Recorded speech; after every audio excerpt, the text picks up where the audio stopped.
그리고 이제 고려의 초기 부분입니다. 고려 초기 부분에 우리가 좀 기억해야 되는 게 바로 태조, 왕건의 내용이고요. 그 다음에 광종의 내용, 그 다음에 뭐 성종, 요 성종의 업적 이런 것들을 우리가 조금 기억하면 좋다라고 했죠. 태조의 업적이다라고 하면 이제 국가를 딱 만들고 나서 호족 연합적인 국가를 성립을 하다 보니까 일단 민생 안정 굉장히 중요하잖아요. 민생 안정도 중요하지만 어떻게 보면 호족을 통제할 수 있는 그런 정책이 굉장히 중요하다라고 해서 취민유도, 그죠? 그 다음에 민생 안정에 굉장히 그 정책을 했다. 그래서 흑창 같은 경우 이런 것들을 통해서 민생 안정에 노력을 했다라고 하는 거. 자, 그 다음에 이제 호족 정책으로서 우리가 이야기하는 거 어떻게 보면 포섭한 정책. 호족 정책이다라고 한번 쓸까요? 그냥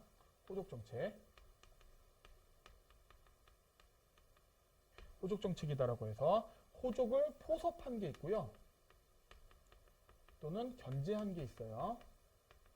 자, 그래서 호족을 포섭한 것이다라고 하면 기본적으로 혼인정책하고요. 그 다음에 사성제도 이런 것들을 둘 수 있고요. 그 다음에 호족을 견제했다라고 하면 이제 사심관제도, 그 다음에 뭐 기인제도 이런 경우가 이제 있겠죠. 기인제도는 통일신라 시대 때 상수리 제도를 이어받았다라고 하는 것이고요.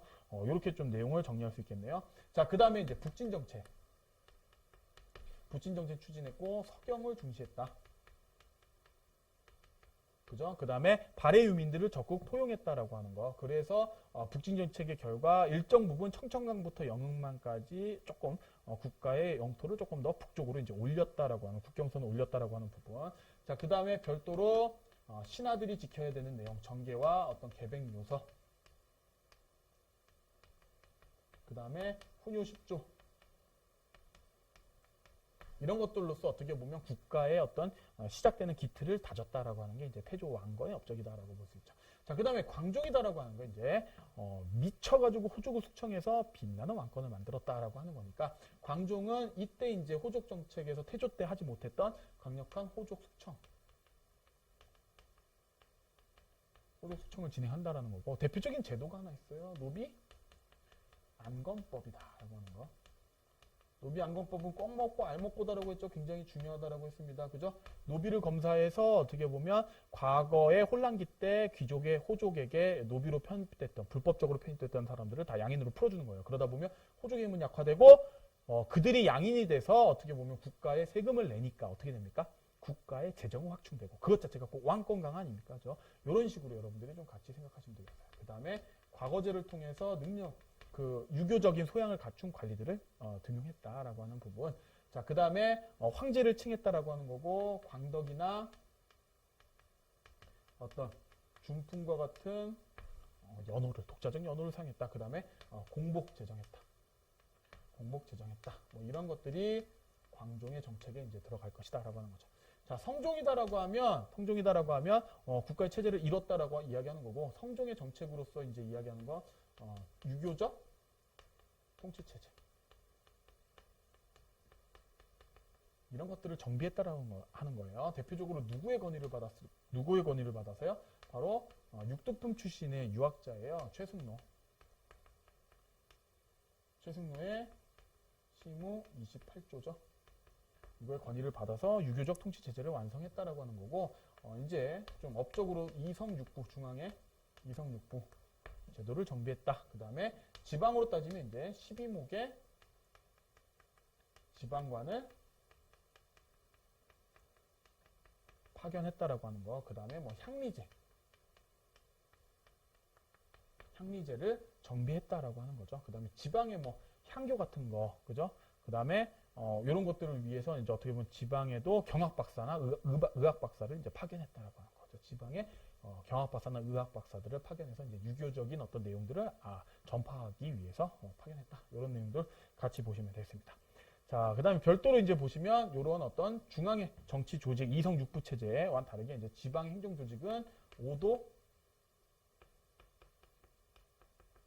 양계다라고 하는 거예요. 5도 양계다라고 하는 거고 이 5도 안에서는 5도다라고 하는 곳에는 안찰사가 파견이 되잖아요. 양계는 군사적인 중요 핵심 기구가 되다 보니까 여기 이제 병마사가 파견이 되는 것이다. 이 부분이 좀 차이가 있고요. 자, 그 다음에 오도 안에는 어떻게 보면 기본적으로 주현과 그 다음에 속현이 이제 구성이 돼 있잖아요. 그 다음에 병마사가 있는 이 양계는 이제 진으로서 좀 구성이 됐다라고 하는 거. 그래서 이쪽에 파견된 지방 군대가 바로 주현군이다. 그 다음에 이쪽에 파견된 군대가 주진군이다. 라고 하는 부분으로서 여러분들이 조금 기억을 하시면 도움이 좀 되실 것 같아요. 별도로 이제 특수행정구역인 향, 부고, 소, 이 중에 소다라고 하는 게 바로 수공업과 관련된 특수행정구역이다라고 하는 게 이 고려시대 때 어떤 특징이다라고 하는 겁니다. 자, 군사적으로 봤을 때 중앙군은 2군 6기가 있다라고 하는 것이죠. 바로 이들이 직업군인적 성격을 갖고 있다라고 하는 거. 지방에는 주영군과 주진군이다라고 하는 거죠. 이렇게 좀 구분해서 같이 보시면 되겠네요. 자, 그 다음에 이제 위쪽으로 해서 고려의 대외 관계와 관련된 부분을 간단하게 좀 정리를 해 보시면 초창기에 이제 10세기에서 11세기, 그죠? 10세기에서 11세기 때쯤에 고려를 압박했던 바로 민족이 바로 거란이다. 바로 이들이 요다 이렇게 보시고요.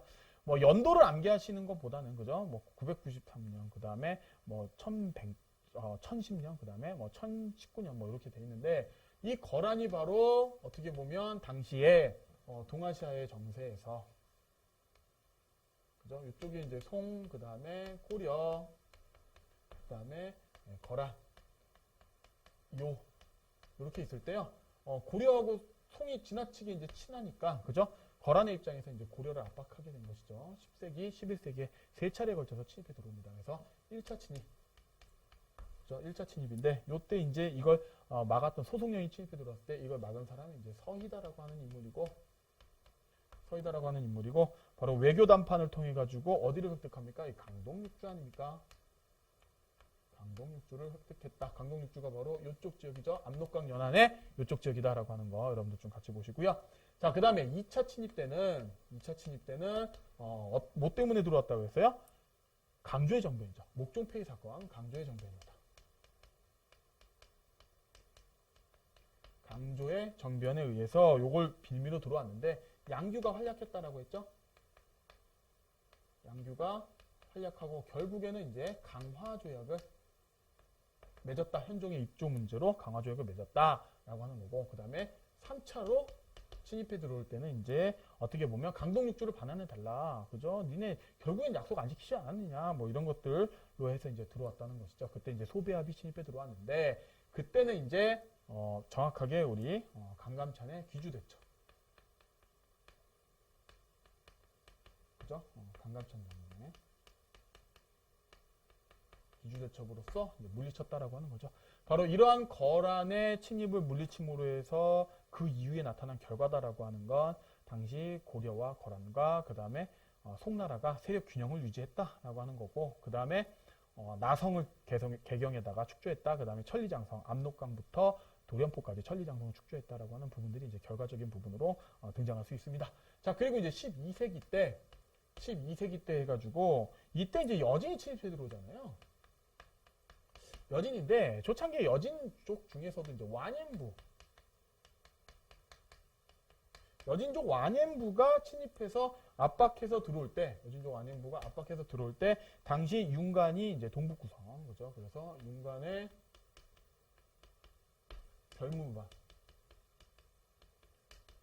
별무반을 구성하고 그죠? 이쪽 지역에 동북구성을 축조했다. 이런 내용을 우리가 정리할 수 있을 것 같고요. 나중에 이제 결국에는 여진이 이제 금나라가 되잖아요. 그래서 금나라가 아골타다라고 하는 사람. 아골타를 중심으로 금나라를 건국했습니다. 1115년이에요. 이때 건국을 하고 이때 압박해 들어왔을 때는 당시 집권자 이자겸이죠. 이자겸이 4대 관계 요구를 수용했다. 4대를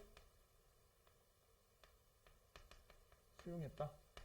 이런 식으로 이제 여러분들 기억하시고 이제 13세기로 넘어가면 이제 몽골의 침입이 이제 정리가 될 겁니다. 그래서 이렇게 해서 초창기의 통치 체제와 그다음에 초기의 대외 관계까지 우리가 7개의 내공으로 구성되어 있는 내용을 지금 한꺼번에 어떤 핵심 내용들 위주로